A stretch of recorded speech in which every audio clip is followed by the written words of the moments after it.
자, 유도등 및 유도표지의 화재안전 성능 기준에 따른 용어의 정의이다. 괄호에 들어갈 알맞은 말을 넣으시오.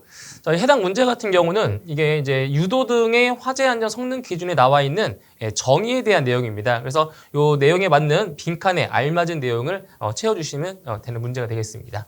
자, 첫 번째 내용을 보시면, 자, 유도등이란 화재 시에 피난을 유도하기 위한 등으로서, 자, 정상 상태입니다. 정상 상태.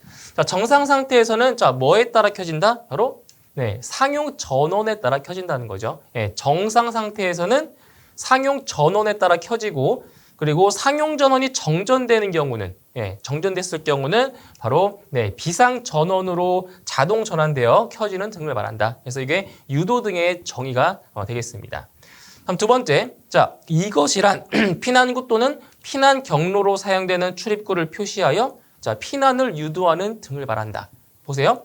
피난구 또는 피난 경로로 사용되는 출입구를 표시한다. 그래서 이것은 바로 피난구 유도등이 되는 거죠. 피난구 유도등이죠. 다음 3번.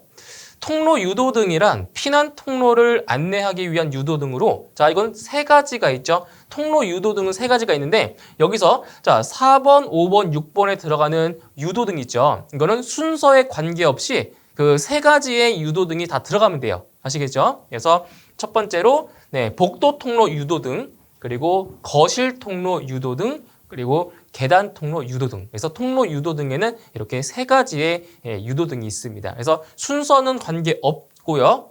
이 세 가지의 통로 유도등이 다 들어가면 되겠습니다. 자, 그리고 이제 참고로 이제 이게 배점 6점짜리이기 때문에 지금 1번부터 동그라미 6번까지 그래서 맞추신 부분에 대해서는 부분 점수가 물론 있겠죠. 그래서 아시는 내용들은 다 작성을 하시면 되겠습니다. 자, 공급점에서 해당 지점까지의 부하 전류가 표와 같이 흐르고 있다. 공급점에서 부하 중심점까지의, 자, 거리를 구하시오. 자, 이 해당 문제 같은 경우는 이게 좀 신출 문제이기 때문에 좀 어려우실 수가 있어요. 근데 이게 이제 전기 기사나 전기 산업 기사에서는 충분히 출제가 되는 그러한 문제인데, 우리 소방 설비에서는 이게 아마 처음 출제되는 문제였기 때문에 조금 당황스럽게 보셨을 것 같아요. 자, 일단 이 공식만 하나만 알고 있으면 이게 쉽게 구할 수 있는 그러한 문제입니다. 그래서 공급점, 여기 있죠? 공급점에서, 자, 부하의 중심까지의 거리를 구하는 문제입니다. 자, 어떤 공식이, 자, 있냐면, 자, 지금 거리입니다, 거리. 공급점에서 부하 중심점까지의 거리를, 자, L로 놓을게요, L. 자, 거리 L은 뭐냐? 자, 보세요. 시그마. 그 시그마라고 하는 거는 전부 다 합하는 거예요. 그래서 여기를 LI, 그리고 여기를 I로 놓을게요. I. 그러니까 이 I의 값에 따라서 값이 달라지는 거예요. 그리고 여기는 I의 시그마, 여기도 마찬가지로 시그마 들어가요. 시그마, 자, I의 I가 되는 거죠. 이렇게. 자, 근데 여기서 뭐냐면 이 L이라고 하는 거는 공급점에서 어떤 지점까지의 거리를 말하는 거고요. 그리고 이 I의 값은 공급점에서 그 지점까지의 흐르는 부하의 전류를 말하는 거예요. 자, 그러면 지금 보시면 지금 지점이 A, B, C 세 개의 지점이 있죠. 그럼 여기는 지금 I의 값이 1, 2, 3 세 개의 값이 있을 거란 말이에요. 그러면 자, 식으로 한번 써보면 이렇게 되는 거예요. 자, L1, 그러니까 지금 여기 점이 A, B, C니까 제가 A, B, C로 놓을게요. 그러면 LA, 그럼 A가 되겠죠. 그러니까 이건 A 지점까지의 거리고 이거는 A 지점에서 흐르는 부하의 전류인 거예요. 그 다음에 이제 B 지점, 그럼 L, B, 여기는 I, B가 되겠죠. B 지점. 자, 그리고 이제 C 지점, L, C, 그리고 I, 자, C가 될 거란 말이죠. 이렇게. 이거 다 더하는 거예요. 시그마가 이렇게 들어간 거죠. 자, 그리고 이제 분모에는, 자, 부하 전류를 다 더하는 거예요. 시그마 다 더해 주시면 돼요. 그래서 IA 플러스 IB 플러스 IC 이렇게 해주시는 거죠. 자, 이제 대입을 해볼게요. 자, 보세요. 자, 공급점에서 A 지점까지의 거리가 여기 표에 나와 있죠? 40m로 나와 있어요. 그러면 40m 곱하기, 자, A 지점에서의 부하의 전류입니다. 여기 이제 그림에 나와 있죠? 80A라고. 그럼 80. 자, 플러스. 그 다음에, 자, B 지점까지의 거리예요. 공급점에서 B 지점까지의 거리. 몇 미터예요? 60m로 나와 있죠? 60m. 60 곱하기, 그리고 B 지점에서의 부하의 전류 60A. 자, 더하기 그다음에 공급점에서 C 지점까지의 거리 몇 미터라고요? 100m. 그러면 100 곱하기 그리고 C 지점에서의 부하의 전류가 20A. 20A를 자, 곱해서 다 더해 주시면 돼요. 이 세 가지 값을. 그리고 이제 분모에는 이제 부하 전류의 값을 다 더해 줍니다. 그럼 80A 더하기 그다음 60A 더하기 마지막 20A 이렇게 계산하시는 거예요. 간단하죠? 그죠? 그래서 계산해 주시면 딱 떨어집니다. 얼마 나오냐? 55m가 됩니다. 이렇게 해서 공급점에서 부하 중심점까지의 거리는 정확하게 55m가 나온다는 것을 알 수가 있습니다. 자, 다음은 열전대식 차동식 분포형 감지기를 나타낸 것이다. 다음 각 물음에 답하시오. 자, 이 문제 같은 경우는 기출문제에서 출제가 된 적이 있었죠. 그렇기 때문에 크게 어렵지 않게 계산할 수가 있습니다. 자, 이제 이게 보시면 이제 1번 문항을 보면 지금 이 그림상에서 동그라미 1번의 명칭을 쓰라고 했죠. 1번의 명칭. 그러니까 1번 같은 경우는 이 부분. 자, 이 부분의 명칭을 물어본 거예요. 자, 이게 어떤 부분이냐면 바로 검출부가 되는 거죠. 검출부 또는 검출부도 맞고요. 그리고 미터 릴레이도 맞는 답입니다. 그래서 검출부 또는 미터 릴레이 둘 중에 하나만 작성을 하셔도 정답이 되겠습니다. 다음 2번. 자, 2번과 3번의 명칭은 자, 2번은 지금 여기 있죠. 2번 그리고 3번은 여기 있습니다. 그래서 2번 같은 경우는 이게 뭐냐면 접점이죠. 접점. 접점이 딱 붙으면 그때 신호 검출하는 거예요. 그래서 2번의 명칭이 접점이고요. 그리고 3번이 바로 열전대가 되는 거죠. 그래서 열전대식 감지기가 되는 거예요. 그래서 2번이 접점, 3번의 열전대라고 답을 하시면 되겠습니다. 다음 3번.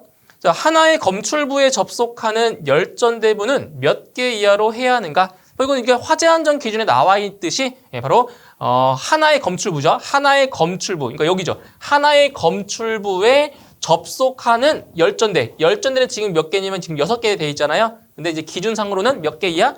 20개 이하까지 접속할 수가 있는 겁니다. 20개 이하가 정답. 자, 그런데 지금 이 문제상에 문제를 보시면 자, 몇 개 이하라고 이렇게 문제에 이하가 포함되어 있잖아요. 그럼 이런 경우는 이 이하라는 말을 안 써도 돼요. 그냥 20이라고만 써도 정답입니다. 아시겠죠? 20개 이하라고 써도 되고요. 이하를 빼도 돼요. 여기 이하가 있기 때문에. 아시겠죠? 그래서 정답은 20개 이하가 정답이 되겠습니다. 다음 4번. 열전대부는 감지구역의 바닥 면적 몇 제곱미터마다 1개 이상으로 해야 하는가? 자, 그런데 이게 중요하죠. 이 단서 조항이 상당히 중요해요. 자, 보세요. 자, 단 주요 구조가 내화 구조가 아닌 특정 소방 대상물이고 다른 조건은 고려하지 않는다. 자, 지금 이게 뭐라고 했어요? 내화 구조가 아니라고 했어요. 내화 구조가 아니다.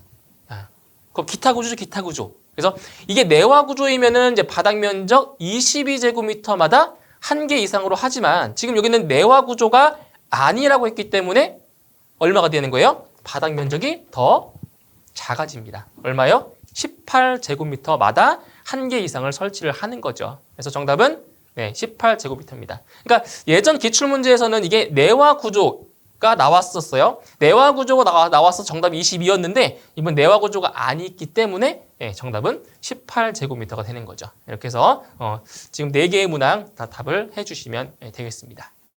자, 다음은 GP형 수신기에 대한 내용이다. 빈칸에 알맞은 말을 넣으시오. 자, 이거는 이제 GP형 수신기의 어떻게 보면 정의를 물어본 건데, 그래서 빈칸에 알맞은 내용 2가지를 작성을 하시면 되겠습니다. 자, 내용을 보시면은, 자, GP형 수신기란, 자, G형 수신기. 자, 여기서 G형이라는 게 이 G자가 어떤 G냐면은, 바로 가스의 그 G자죠. 가스, GAS. 그 G형 수신기에, 자, 어떤 기능이 들어가 있냐? 바로, 가스 누설 경보기의 수신부 기능과 그리고 P형이라고 하는 건 P형 수신기가 어디에 있어요? P형 수신기는 바로 자동화재 탐지 설비의 구성 요소죠. 그래서 자동화재 탐지 설비에 바로 P형 수신기 기능을 겸한 것이다. 그래서 요 GP형 수신기라는 것도 있고 그리고 GR형 수신기도 있죠. GR형 같은 경우는 뭐겠어요? G형 수신기의 가스 누설 경보기의 수신부 기능과 자동화재 탐지 설비의 이제 P형이 아니라 G형 수신기 기능을 R형이죠. G가 아니라 R형 수신기의 기능을 겸한 것이 되는 거죠. 그래서 1번에는 가스 누설 경보기의 수신부가 들어가고요. 그리고 2번에 P형이 들어가면 되겠습니다.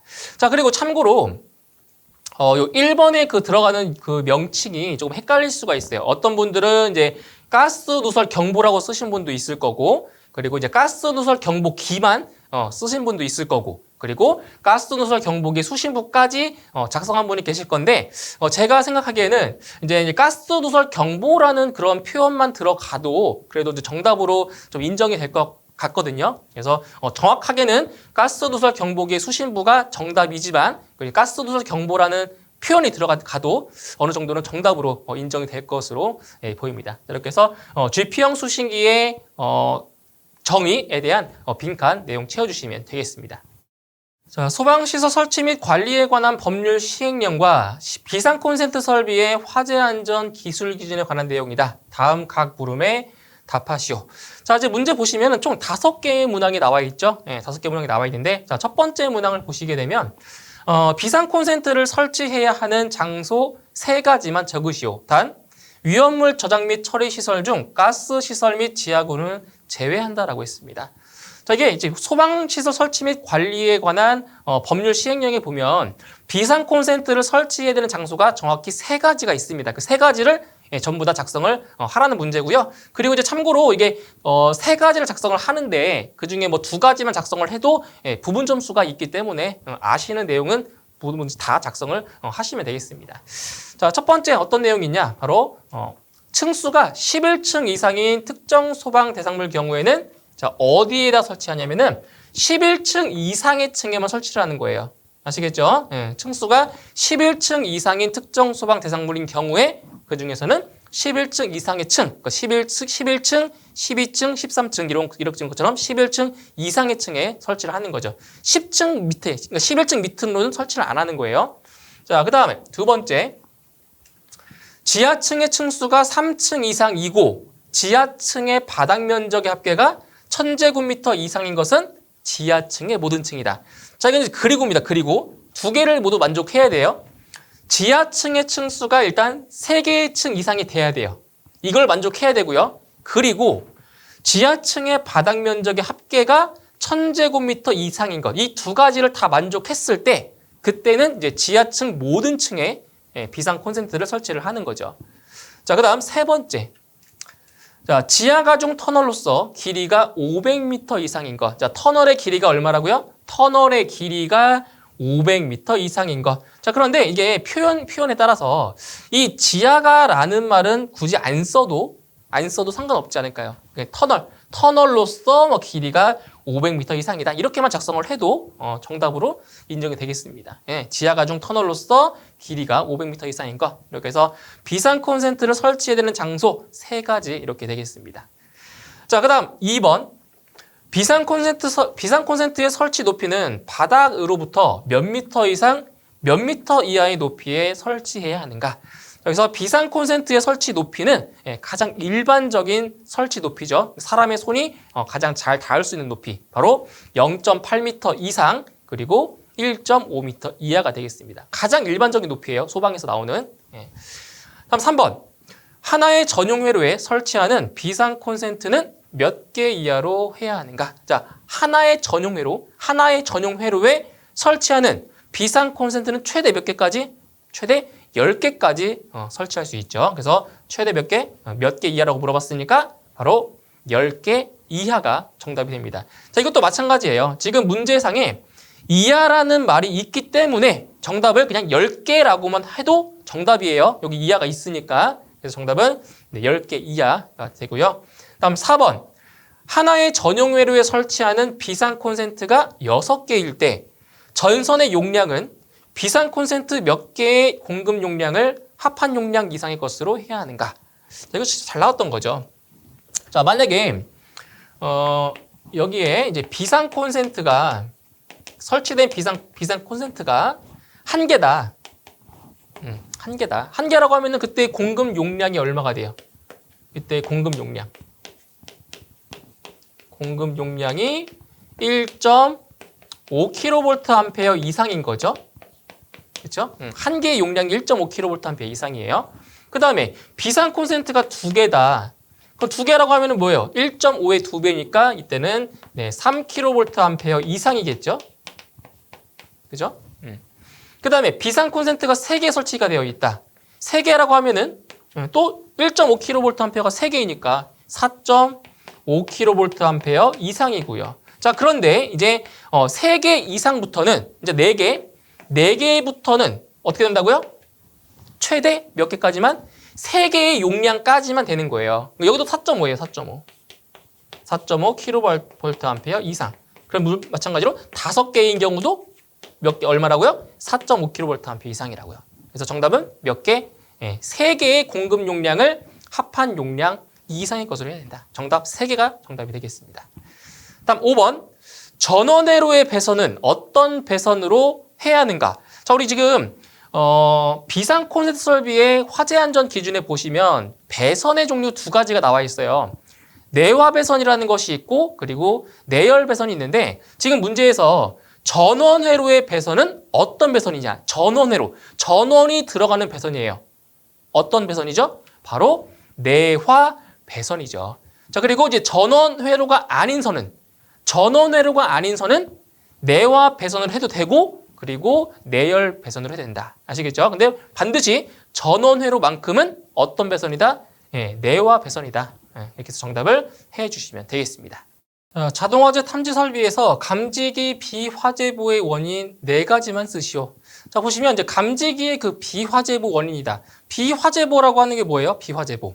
자, 화재가 발생하지 않았는데도 감지기가 동작을 하는 거죠. 감지하는 거죠. 그래서 감지기 비화재보의 원인은 뭐 여러 가지 원인들이 있겠죠. 뭐 기능상의 원인, 결함도 있을 거고, 뭐 환경적인 요인도 있을 거고, 그리고 뭐 사용자의 주의, 그죠? 주의 없어서 그럴 수도 있는데 지금 비화재보의 원인을 4가지만 쓰라고 했지만 상당히 많아요. 내용이. 그 중에서 합당한 내용 4가지만 작성을 해주시면 되겠죠. 그래서 저는 4가지가 이렇게 한번 써볼게요. 4가지. 첫 번째, 자, 표시 회로의 절연 불량. 그러니까 다 전기적인 요인을 제가 설명드릴 거예요. 전기적인 요인. 그래서 표시 회로에서의 절연 불량. 이것도 어떻게 보면 비화재보의 원인이 될 수 있겠죠. 자, 그리고 감지기의 기능 불량. 이게 가장 뭐 근본적인 거죠. 감지기의 기능이 불량인 경우. 그리고 세 번째로 이제 뭐 수신기의 기능 불량 이런 내용들. 그리고 네 번째로 뭐 감지기가 설치되어 있는 장소의 급격한 온도 변화. 이런 것들은 이제 환경적인 요인이 큰 거죠. 이렇게 해서 대표적으로 이거 말고 또 많아요. 많기 때문에 꼭 이게 아니더라도 비화재보의 원인이 될 수 있는 것들을 작성하시면 물론 정답으로 인정이 될 겁니다. 그리고 이제 그 4가지 내용 중에서 뭐 만약에 2가지만 맞췄다, 뭐 3가지에 맞췄다, 뭐 이런 경우는 부분 점수 물론 있기 때문에 크게 걱정을 안 하셔도 되겠습니다. 그래서 감지기의 비화재보 원인 4가지 이런 식으로 작성을 하시면 되겠습니다. 자, 스프링클러 설비에서 감시 제어반과 동력 제어반으로 구분하여 설치하지 않아도 되는 경우 4가지를 쓰시오. 자, 이 문제 같은 경우는 우리 기출문제에서 많이 봤던 그러한 문제죠. 그래서 스프링클러 설비에서 감시 제어반과 동력 제어반을 이렇게 구분하여 설치하지 않아도 되는 경우 4가지가 있죠. 자, 먼저 첫 번째 내용 보도록 할게요. 첫 번째. 자, 다음에 어느 하나에 해당하지 않는 특정 소방 대상물에 설치되는 경우. 그러니까 지금 여기 나와 있는 기역과 니은에 나와 있는 거 있죠. 이 기역, 이 2가지 내용, 이 2가지에 해당하지 않는 특정 소방 대상물에 설치되는 경우입니다. 이 2가지에 해당하지 않는 거예요. 자, 어떤 거냐? 지하층을 제외한 층수가 7층 이상으로서 연면적이 2,000제곱미터 이상인 것. 그리고 자, 기역에 해당하지 않는, 여기죠. 기역에 해당하지 않는 특정 소방 대상물로서 지하층의 바닥 면적 합계가 3,000제곱미터 이상인 것. 이 2가지에 해당하지 않는 특정 소방 대상물에 설치하는 경우는 이렇게 구분하여 설치하지 않아도 된다는 거죠. 자, 그리고 2번째. 내연 기관에 따른 가압 송수 장치를 사용하는 경우, 내연 기관이에요. 내연 기관에 따른 가압 송수 장치를 사용하는 경우. 3번째, 고가 수조에 따른 가압 송수 장치를 사용하는 경우. 그리고 4번째로는 가압 수조에 따른 가압 송수 장치를 사용하는 경우. 이게 이제 문제에 따라서 이렇게 이제 서술형으로 나오는 문제인 경우도 있고요. 그리고 이런 식으로 뭐 빈칸, 내연기관, 고가수조, 가압수조 이런 식으로 빈칸 채우기 문제로 나올 때도 있어요. 이제 운이 안 좋으면 서술형으로 나오는 거고요. 그죠? 근데 운이 좋으면 이렇게 빈칸 채우는 문제가 나올 수가 있겠죠. 어쨌든 어떻게 시험에 나오든 이 내용들은 다 암기를 하셔야 되는 내용들입니다. 그래서 스프링클러 설비에서 감시 제어반과 동력 제어반을 구분해서 설치하지 않아도 되는 경우 4가지 이렇게 작성을 해주시면 되겠습니다. 자, 전력용 콘덴서에 대한 내용이다. 다음 각 물음에 답하시오. 자, 문제를 보시면 총 3개의 문항이 나와 있습니다. 첫 번째는 이제 계산 문제인데 이건 시험에 자주 나왔던 문제예요. 그런데 이 문제를 잘 보시면 이게 함정이 있습니다. 함정. 자, 어디가 함정이 있냐면 여기죠. 부하 용량 200kVA를 자, 공급하고 있다라고 했어요. 그래서 대부분의 시험 보신 분들이 이렇게 200kVA를 그대로 적용하신 분도 계실 건데, 근데 지금 앞에 있는 이 역률이라는 값이 있죠. 0.6이라는 역률. 이 역률을 이용해서 이 부하 용량, 그 피상전력의 값을 유효전력으로 바꿔서 계산을 하시는 것. 이게 바로 함정이 되겠습니다. 일단 문제를 풀어볼게요. 자, 역률 0.6, 부하 용량 200kVA를 공급하고 있는 단상 부하가 있다. 부하의 병렬로 전력용 콘덴서를 연결하여 합성 역률을 0.95로 개선하고자 할 때 전력용 콘덴서의 용량을 구하시오. 자, 그럼 일단 기본적으로 우리 그 전력용 콘덴서의 용량 구하는 공식이 있죠. 이거 구하는 공식. 이건 알고 계셔야 되는 거예요. 그래서 이거 많이 풀어봤던 거죠. QC는 P 곱하기 코사인 세타 1분의 루트 1 마이너스 코사인 제곱 세타 1 빼기 코사인 세타 2분의 루트 1 마이너스 코사인 제곱 세타 2가 되는 거죠. 이게 바로 전력용 콘덴서의 용량을 구하는 공식이었어요.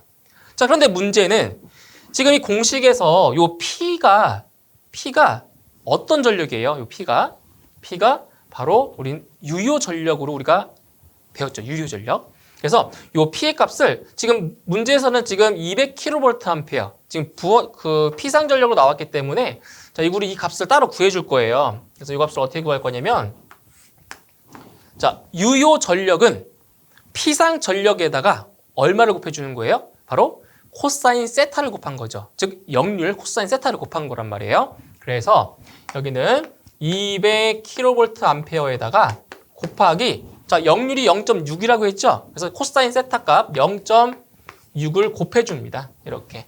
곱해주시게 되면 이 값이 120W가 나오죠. 120W. 그래서 유효 전력으로 우리가 값을 바꿔서 계산하실 거예요. 자, 그러면 대입을 해보죠. 자, 얼마라고요? 20W예요. 120 곱하기. 자, 이제 코사인 세타 1은 개선하기 전 역률이죠? 자, 코사인 세타 1이 개선하기 전입니다. 개선하기 전이고요. 코사인 세타 2가 개선 후죠, 이게. 개선 후의 역률이에요. 자, 대입을 해보죠. 좀 개선하기 전의 역률이 0.6이었죠. 그러면 0.6분의 루트 1-0.6의 제곱이죠. 이렇게 1-0.6의 제곱 마이너스 자, 얼마로 지금 계산했다고요? 역률을 0.95까지 역률을 올렸어요. 0.95. 그러면 코사인 세타 2가 0.95가 되는 거죠. 0.95분의 루트 1-0.95의 제곱이 됩니다. 괄호 닫고요. 이렇게. 그래서 계산을 해주시게 되면 자, 이것이 얼마 나오냐? 이 값이 120.56 정도가 되네요. 반올림해서 120.56이 됩니다. 단위는 뭐겠어요? 킬로볼트 암페어로 물어봤죠. 킬로볼트 암페어. 이런 식으로. 자, 그리고 참고로 지금 이 문제에서 전력용 콘덴서의 용량의 단위가 나왔죠. 단위 나왔죠. 자, 이렇게 단위가 나왔을 경우는 이 단위 생략 가능합니다. 아시겠죠? 이 숫자만 적어도 돼요. 예. 근데 만약에 문제에서 단위가 안 나왔다. 그때는 이제 단위까지 적어주는 거죠. 이렇게. 예. 그래서 정답은 120.56kVA 바로 전력용 콘덴서의 용량이 되겠습니다. 자, 다음 2번. 잔류 전하를 방전하기 위해 전력용 콘덴서에 연결하는 것은, 자, 보세요. 이거 한번 그림으로 한번 그려볼게요. 어떤 그림이냐면, 자, 이게 이제 전력용 콘덴서가 이렇게 있어요. 전력용 콘덴서가 이렇게 있고요. 지금 이건 델타 결선이죠. 델타 결선. 자, 이렇게 있고요. 그리고 이제 그 위쪽에 이제 무엇을 설치하냐면은 위에다가, 자, 이제 코일이죠, 코일. 이렇게. 자, 이렇게 연결해 줍니다. 일단 연결하고 설명드릴게요. 자, 그 다음에 여기에다가 바로 코일을 또 이렇게 연결해 줍니다. 코일을. 이런 식으로. 그래서 위쪽에 있는 거를 이게 DC. 이게 약자로 DC. 이거를 SR. 그리고 SC 이렇게 표현을 하는데, 지금 보세요. 자, 지금 뭘 방전한다고요? 잔류 전하를 방전하기 위해서 전력용 콘덴서에 연결하는 것. 바로 이거죠, 이거. DC. 네, DC를 바로 말하는 겁니다. 디스차지 코일. 바로 이것은 정답보다 방전 코일입니다. 방전 코일. 아시겠죠? 네, 잔류 전하. 남아있는 전하를 뭐하기 위해서? 방전하기 위해서 전력용 콘덴서에 연결하는 것. 바로 네, 방전 코일이 되는 거죠. 방전 코일. 다음 3번. 전력용 콘덴서에 설치하는 자, 직렬 리액터의 역할은 뭐냐? 자, 직렬 리액터가 뭐냐? 이겁니다. SR. 네, 이게 직렬 리액터예요. 직렬 리액터의 역할은, 기능은 바로 제5조파의 파형을 개선하기 위해서 바로 직렬 리액터를 설치를 하는 거죠. 이렇게 해서 3개의 문항에 대한 답을 하시면 되겠습니다. 자, 비상 콘센트 설비의 전원 및 콘센트 등에 대한 내용이다. 다음 빈칸에 알맞은 말을 넣으시오. 지금 2개의 문항이 나와 있죠. 자, 이 내용은 바로 이제 비상 콘센트 설비의 그 화재 안전 기준에 나와 있는 그런 내용 중에서 이제 빈칸에 알맞은 내용을 채워주시면 되는 문제가 되겠습니다. 자, 첫 번째 문항을 보시면, 자, 비상 콘센트 설비를 유효하게, 자, 얼마 이상 작동시킬 수 있는 용량으로 할 것. 자, 뭐냐? 비상 콘센트 설비를 유효하게, 자, 몇 분 이상? 바로 20분 이상 작동시킬 수 있는 용량으로 할 것. 그래서 이 문제에 지금 이제 몇 분이라고 안 나왔잖아요. 안 나왔기 때문에 정답을 하실 때는 분까지 정답을 하셔야 됩니다. 정확하게. 그래서 정답은 20분이 정답이 되는 거예요. 다음 2번. 자, 비상 전원을 실내에 설치하는 때에는 그 실내에, 자, 무엇을 설치할 것?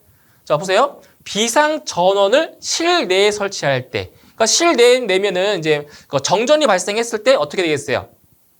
어두워질 수 있죠? 어두워질 수 있기 때문에 바로 실내에는 비상 조명 등을 설치를 하는 거죠. 이렇게 해서 1번에는 20분 들어가고요. 2번에는 비상 조명 등 넣어주시면 되겠습니다. 자, 다음은 푸시버튼 스위치를 이용하여 단상 전동기를 제어하는 기동정지 회로를 나타낸 시퀀스이다. 전선의 접속 및 미접속 예시를 참고하여 다음 각 물음에 답하시오. 자, 1번 문항 보시면 이제 기동정지가 가능하도록 미완성된 회로를 그리시오. 자, 이쪽에 보시면 이제 시퀀스 회로가 나와 있죠. 이렇게 왼쪽에 있는 부분이 이제 주 회로 부분인 거고요. 그리고 이제 오른쪽에 있는 부분이 보조 회로 또는 이제 제어 회로라고 하는데, 여기서 이제 미완성된 부분을 이렇게 결선을 해주시면 되겠습니다. 자, 그럼 먼저 이 주회로 부분을 보도록 할게요. 주회로. 자, 주회로 부분은 이제 딱 한 가지만 이제 결선하시면 되는데, 바로 여기 있는 보조 코일. 보조 코일이 지금 연결이 안 되어 있잖아요. 그래서 이 보조 코일을 어디에 연결을 해주냐? 바로 여기 전원선. 지금 두 개의 선이 있겠죠. 단상이니까 2개의 선에다가 보조 코일을 연결을 하시면 됩니다. 자, 어떻게 연결하냐면은 각각 하나씩 상에다가 연결해 주시면 돼요. 그래서 저거는 이 교재에 나온 것처럼, 자, 이런 식으로 여기 하나 연결해 주고요. 이렇게. 그리고 나머지 한 선도 나머지 상에 이런 식으로 자, 연결해 주시면 돼요. 이렇게. 그리고 이제 여기 보시면 접속이 되는 부분은 점을 찍었죠. 이렇게. 접속이 되는 부분은 점을 찍었고요. 접속이 안 된 부분은 점 안 찍었잖아요. 그렇죠? 근데 여기처럼 접속이 되어 있는 부분은 반드시 점으로 찍어야 돼요. 이게 약속입니다. 찍어야 돼요. 그리고 여기서 이제 만약에 첫 번째 있는 라인이 자, 왼쪽에 가도 돼요. 그리고 두 번째 있는 라인이 오른쪽에 가도 돼요. 그러니까 위치가 바뀌어도 상관없습니다. 아시겠죠? 저는 이렇게 연결한 것 뿐이에요. 위치가 바뀌어도 돼요. 자, 그리고 이제 보조회로 부분은 따로 뭐 접점 같은 걸 그릴 필요는 없어요. 없고요. 그냥 이 보조회로를 주회로와 연결만 하시면 됩니다. 연결만. 자, 어떻게 연결해 주냐? 지금 두 개의 상이 있으니까 이렇게 하나는 연결해 주시면 되죠. 물론 점 찍어야 돼요. 이렇게.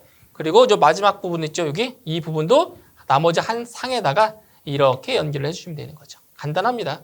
간단해요. 이렇게. 네, 해주면 네, 결선 끝난 거예요. 너무 쉽죠, 그죠? 어렵지 않아요. 이런 식으로 먼저 이 보조 코일을 주 회로 부분에 연결하는 것, 그리고 이 보조 회로를 주 회로에 연결하는 것. 요거 두 가지만 하시면 됩니다. 크게 어렵진 않아요. 자, 그 다음에 2번 문항을 보실게요. 2번. 자, 2번 문항 보시면 회로도에 사용된 다음 기호에 우리말 명칭을 작성하시오. 지금 4개의 기호가 나와 있잖아요. 이제 THR, MC, MCCB, 그리고 IM 이렇게 4개의 기호가 나와 있죠. 자, 먼저 요 THR 같은 경우는 바로 서머 릴레이의 약자입니다. 서머 릴레이 약자. 그래서 이거는 열동 계전기라고 하죠. 서머 릴레이 열동 계전기. 자, 그 다음에 MC는 뭐냐? MC. 이거 마그네틱 코일이죠. MC. 바로 전자 접촉기라고 합니다. 전자 접촉기 쓰시면 되고요. 그 다음에 MCCB가 바로 뭐예요? MCCB가 바로 배선용 차단기. 많이 봤던 거죠? 배선용 차단기. 그리고 IM이 바로 이게 유도 전동기예요. 자, 근데 이제 문제에서 이거 있죠. 이걸 유도 전동기라고 답을 하냐? 뭐 유도 전동기니까 유도 전동기죠. 그런데 이거를 뭐 단상 유도 전동기다. 어때요? 지금 여기는 단상 전동기를 썼다고 했으니까 단상까지 써도 뭐 상관은 없겠죠. 그런데 이제 이런 분들이 계시더라고요. 단상이 아니고 여기다가 이제 삼상을 붙여요. 삼상. 자, 삼상 유도 전동기래요. 이거 어떻게 되겠어요? 틀리겠죠. 왜냐면 지금 이거는 단상 전동기잖아요. 단상. 삼상 쓰면 안 되죠. 그렇죠? 삼상 쓰면 이건 오답이에요. 네, 그래서 단상 유도 전동기나 아니면 유도 전동기 이렇게만 답을 하셔야 정답으로 인정이 되겠죠. 자, 이것도 마찬가지입니다. 지금 4개의 지금 답안이 있는데 이 중에서 맞춘 개수만큼 부분 점수가 있으니까 꼭 이걸 틀리더라도 나머지 것들을 맞추면 되니까 이렇게 보시면 되겠습니다.